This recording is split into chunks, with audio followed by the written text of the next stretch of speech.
దేవుణ్ణి నువ్వు నిజంగా ప్రేమించినప్పుడు లోకానికి ఈజీగా నువ్వు చెప్తావంటే, నేను నిజంగా నా భార్యని ప్రేమిస్తే నా భార్యకి ఇష్టం లేని వ్యక్తులకి నేనేం చెప్తాను?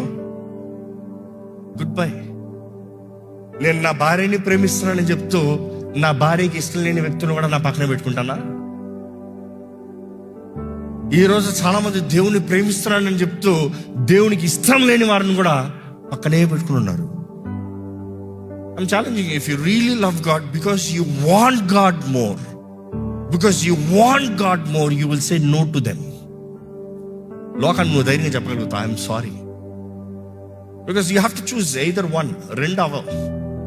దేవుడు చెప్పిన రీతిలో జీవం, మరణం, ఆశీర్వాదం, శాపం నీ ముందు ఉంది. ఏది కావాలో కోరుకో. భూమి, ఆకాశం నీ సాక్షులు, వాటి సాక్షులు. They are the evidence. నువ్వు ఏది నిర్ణయిస్తున్నావో దాని తగ్గట్టు నీ లైఫ్ కాన్సిక్వెన్సెస్ ఉంటాయి.